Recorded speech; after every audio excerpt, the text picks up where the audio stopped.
ಹರೇ ಶ್ರೀನಿವಾಸ. ಅಧಿಕ ಮಾಸದ 12ನೇ ದಿನದ ಪಾರಾಯಣ ಹಾಗೂ ಯಥಾಮತಿಯ ಅರ್ಥಾನುವಾದವನ್ನು ಈಗ ನೋಡೋಣ.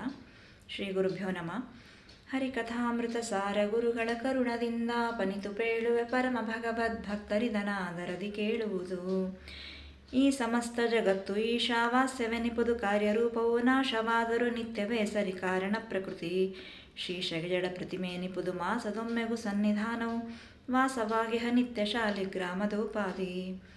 ಇದು ಈ ಕಿರುಹೊತ್ತಿಗೆಯಲ್ಲಿ 12ನೇ ನುಡಿ. ಆದರೆ ಇದು ಪುಸ್ತಕದಲ್ಲಿ ಹರಿಕಥಾಮೃತ ಸಾರ ಪುಸ್ತಕದಲ್ಲಿ ಬಿಂಬೋಪಾಸನ ಸಂಧಿಯಲ್ಲಿ 13ನೇ ನುಡಿಯಾಗಿದೆ. ಈ 13ನೇ ನುಡಿ ಈಶಾವಾಸ್ಯ ಉಪನಿಷತ್ತಿನ 14ನೇ ಸ್ತೋತ್ರದಲ್ಲಿ ಬರುತ್ತೆ. ಈಗ ಈ ಸಮಸ್ತ ಜಗತ್ತು ಈಶಾವಾಸ್ಯವೆನಿಪುದು ಅಂದರೆ ಈ ಇಡೀ ಬ್ರಹ್ಮಾಂಡ, ಇಡೀ ಜಗತ್ತು, ವಿಶ್ವ ಏನಿದೆ ಇದು ಈಶನ ಆವಾಸ ಸ್ಥಾನ.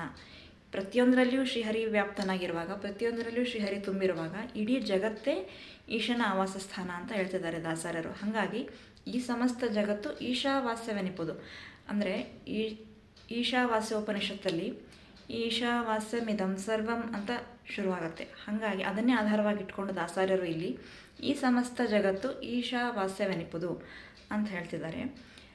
ಕಾರ್ಯರೂಪವು ನಾಶವಾದರು ಅಂದರೆ 24 ಜಡ ಪ್ರಕೃತಿಗಳನ್ನೊಳಗೊಂಡ ಈ ಜಗತ್ತು ಕಾರ್ಯರೂಪವಾದದ್ದು ಅಂತ ಹೇಳ್ತಿದ್ದಾರೆ. ಹಾಗಾಗಿ ಕಾರ್ಯರೂಪವು ನಾಶವಾದರೂ ಈ ಕಾರ್ಯರೂಪದ ಈ ಜಡ ಪ್ರಕೃತಿಗಳನ್ನೊಳಗೊಂಡ ಕಾರ್ಯರೂಪದ ಈ ಬ್ರಹ್ಮಾಂಡ ನಾಶವಾದರೂ ಕೂಡ ನಿತ್ಯವೇ ಸರಿ ಕಾರಣ ಪ್ರಕೃತಿ ಅಂದರೆ ಮೂಲ ಪ್ರಕೃತಿ ಎನಿಸಿದ ಕಾರಣ ಪ್ರಕೃತಿ ಏನಿದೆ ಅದು ಯಾವತ್ತೂ ನಾಶವಾಗೋದಿಲ್ಲ. ಅದು ನಿತ್ಯವೇ, ಅದು ನಿತ್ಯವಾದದ್ದು, ಅದು ಯಾವತ್ತಿಗೂ ಇರುವಂಥದ್ದು. ನಿತ್ಯವೇ ಸರಿ ಕಾರಣ ಪ್ರಕೃತಿ ಅದು ನಾಶವಾಗೋದಿಲ್ಲ ಅಂತ ಹೇಳ್ತಿದ್ದಾರೆ. ಮೂಲ ಪ್ರಕೃತಿ ಏನಿದೆ ಅದು ಯಾವತ್ತೂ ನಾಶವಾಗೋದಿಲ್ಲ. ಆದರೆ ಜಡ ಪ್ರಕೃತಿಗಳನ್ನೊಳಗೊಂಡ ಈ ಜಗತ್ತು ಕಾರ್ಯರೂಪದ ಬ್ರಹ್ಮಾಂಡ ಇದು ಒಂದು ಪಕ್ಷ ನಾಶವಾಗಬಹುದು ಪ್ರಳಯ ಕಾಲದಲ್ಲಿ. ಆದರೆ ಮೂಲ ಪ್ರಕೃತಿ ಅನ್ನಿಸ್ಕೊಂಡ ಕಾರಣ ಪ್ರಕೃತಿ ಏನಿದೆ ಅದು ನಿತ್ಯವೇ ಸರಿ, ಅದು ಯಾವತ್ತೂ ನಿತ್ಯವಾದದ್ದು, ಅದು ನಾಶವಾಗೋದೇ ಇಲ್ಲ, ಅದು ನಿತ್ಯವಾಗಿ ಇರುವಂಥದ್ದು ಅಂತ ಹೇಳ್ತಿದ್ದಾರೆ. ಶೀರ್ಷಗೆ ಜಡ ಪ್ರತಿಮೆ ಎನ್ನಿಪುದು ಮಾಸದೊಮ್ಮೆಗೂ ಸನ್ನಿಧಾನವು ವಾಸವಾಗಿ ನಿತ್ಯ ಶಾಲಿಗ್ರಾಮದೋಪಾದಿ ಅಂದರೆ ಇದು ಶ್ರೀಹರಿ ಮೂಲ ಪ್ರಕೃತಿ ಏನಿದೆ, ಕಾರಣ ಪ್ರಕೃತಿ ಎನಿಸ್ಕೊಂಡಿರೋ ಮೂಲ ಪ್ರಕೃತಿ ಅದು ಶ್ರೀರೂಪದಿಂದ ಶ್ರೀಹರಿಯ ಹೃದಯದಲ್ಲಿ ಶ್ರೀರೂಪದಿಂದ ಮೂಲ ಪ್ರಕೃತಿ ಇದೆ. ಅದು ಶ್ರೀಹರಿಯ ಜಡ ಪ್ರತಿಮೆ ಅಂತ ಹೇಳಿ ಕರೆಸ್ಕೊಳ್ಳುತ್ತೆ ಅಂತ ಹೇಳ್ತಿದ್ದಾರೆ ದಾಸರರು. ಶೀರ್ಷಕೆ ಜಡ ಪ್ರತಿಮೆ ಎನಿಪುದು ಆ ಮೂಲ ಪ್ರಕೃತಿ, ಕಾರಣ ಪ್ರಕೃತಿ ಶೀರ್ಷಕೆ ಜಡ ಪ್ರತಿಮೆ ಎನಿಪುದು ಮಾಸದೊಮ್ಮೆಗೂ ಸನ್ನಿಧಾನವು ಅಂದರೆ ಇದರಲ್ಲಿ ಸನ್ನಿಧಾನ ಯಾವತ್ತೂ ಮಾಸೋದೇ ಇಲ್ಲ, ನಿತ್ಯದಲ್ಲಿ ಸನ್ನಿಹಿತನಾಗಿರ್ತಾನೆ ಶ್ರೀಹರಿ ಅಂತ ಹೇಳ್ತಿದ್ದಾರೆ. ಯಾವ ರೀತಿ ಅಂದರೆ ವಾಸವಾಗಿ ನಿತ್ಯ ಶಾಲಿಗ್ರಾಮದೋಪಾದಿ, ಈ ಶಾಲಿಗ್ರಾಮಗಳಲ್ಲಿ ಶ್ರೀಹರಿಯ ಯಾವ ರೀತಿ ನಿತ್ಯ ಸನ್ನಿಧಾನವಿರುತ್ತೋ ಅದೇ ಥರನಾಗಿ ಈ ಜಡ ಪ್ರತಿಮೆಯಲ್ಲಿಯೂ ಕೂಡ ಶ್ರೀಹರಿಯ ಜಡ ಪ್ರತಿಮೆಯಲ್ಲಿಯೂ ಕೂಡ ಈ ಮೂಲ ಪ್ರಕೃತಿ ಏನಿದೆ ಅದರಲ್ಲಿಯೂ ಕೂಡ ಶ್ರೀಹರಿ ಸಾಕ್ಷಾತ್ ಶ್ರೀಹರಿ ನೆಲೆಸಿದ್ದು ನಿತ್ಯ ಸನ್ನಿಹಿತನಾಗಿರ್ತಾನೆ. ಯಾವ ರೀತಿ ಅಂದರೆ ಸಾಲಿಗ್ರಾಮದಲ್ಲಿ ಯಾವ ರೀತಿ ಶ್ರೀಹರಿ ನಿತ್ಯ ಸನ್ನಿಹಿತನಾಗಿ ನಿತ್ಯ ಸಾನ್ನಿಧ್ಯವನ್ನು ಇರಿಸಿರ್ತಾನೆಯೋ ಅಂತೆಯೇ ಈ ಕಾರಣ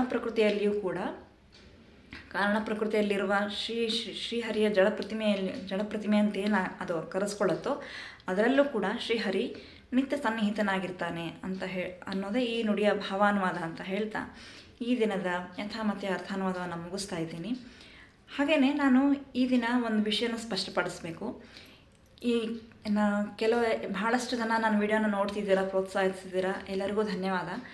ಆದರೆ ಕೆಲವೊಬ್ಬರಿಗೆ ಬಹಳಷ್ಟು ಜನಕ್ಕೆ ಪ್ರಾಯಶಃ ಅನುಮಾನ ಬಂದಿರ್ಬೋದು, ಇದು ಯಾಕೆ ಅಲ್ಲಲ್ಲಿ ನುಡಿಗಳನ್ನು ಆರಿಸ್ಕೊಂಡಿದ್ದಾರೆ, ಆದ್ಯಂತ ಶ್ಲೋಕಗಳನ್ನು ತಗೋಬೋದಾಗಿತ್ತು, ಇಲ್ಲ ಕ್ರಮಬದ್ಧವಾಗಿ ಪಾರಾಯಣ ಮಾಡ್ಬೋದಾಗಿತ್ತು ಅಂತ.